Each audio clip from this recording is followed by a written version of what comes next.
So today we are carrying on with our study of the major arcana. So hopefully you've been able to have a look at the cards. And as I mentioned before, they are huge archetypes of the human condition. I was going to read you something from my book, my first tarot book, Dirty and Divine, about the major archetypes, the major arcana. We begin with the major arcana, the home of archetypal power.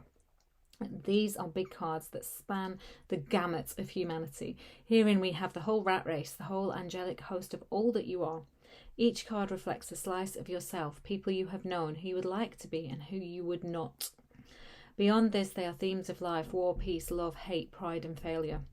All of this is encapsulated within the universe that is you. Tarot has a lovely way of pulling it out, showing it to you, making you observe your humanity.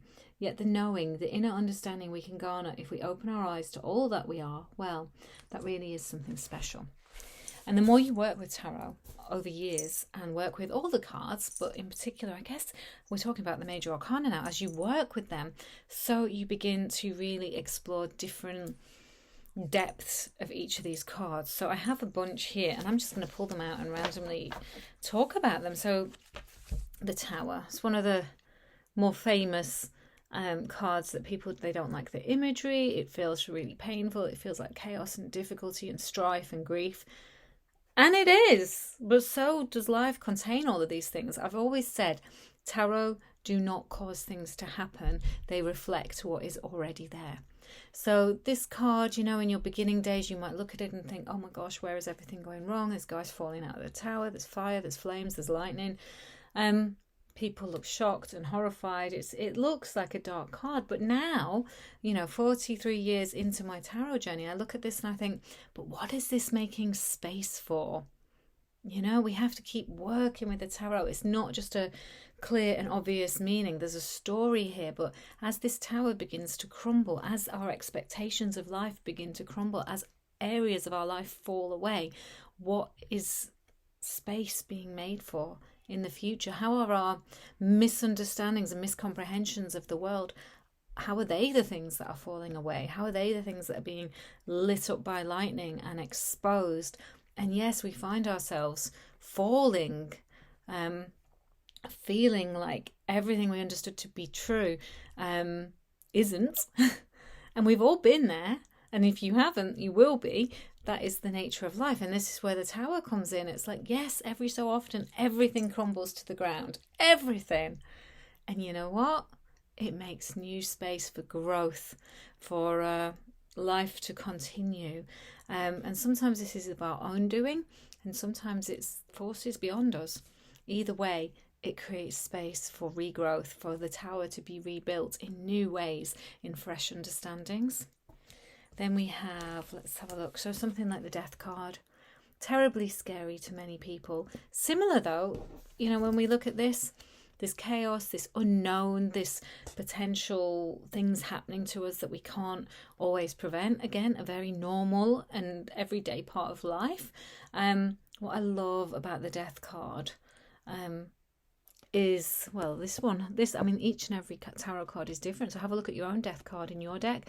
We have this woman kind of hands out, like praying. She's invoking the divine, because the death, is it just the death? We're here, we have a belief in something a little bit more. So is death just death?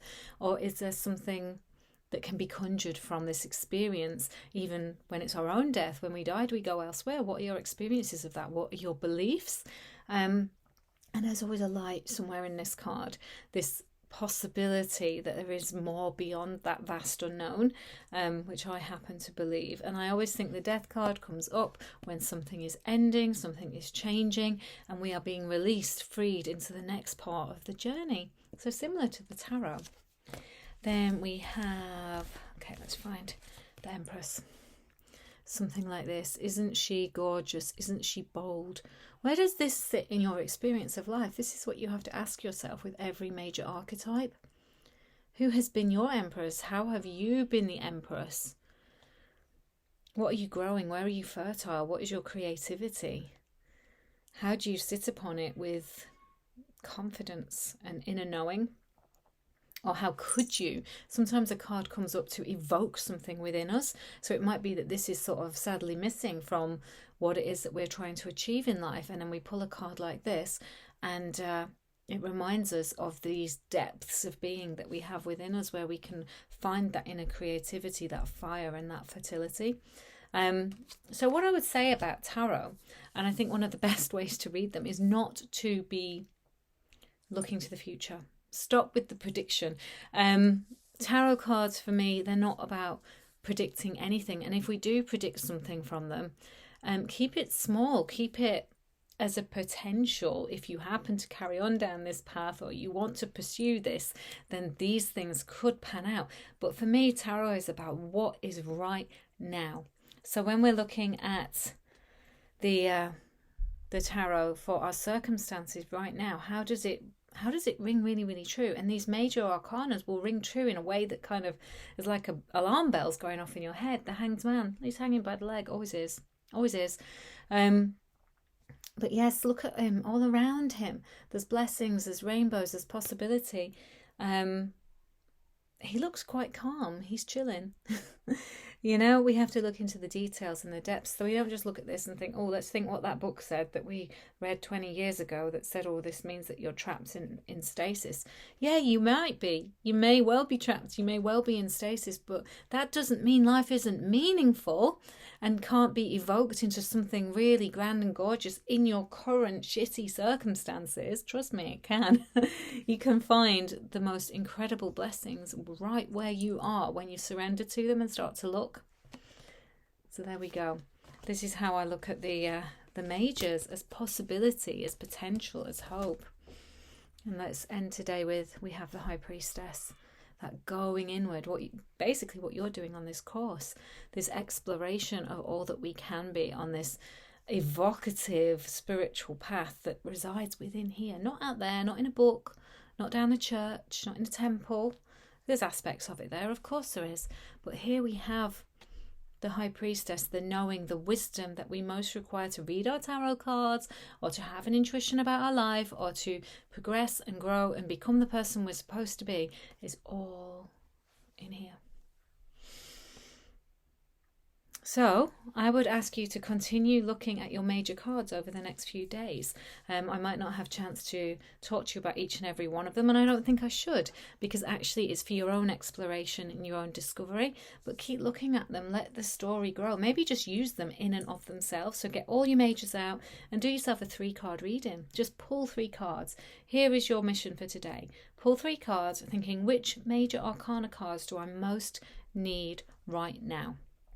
And then shuffle them and pull the 3 majors, and share in the comments below which 3 majors you get for your current circumstances, and how do you think these are empowering, or how are they adding wisdom to your path, or what are they telling you about your life that you already know to be true, but that feels like a really powerful reflection.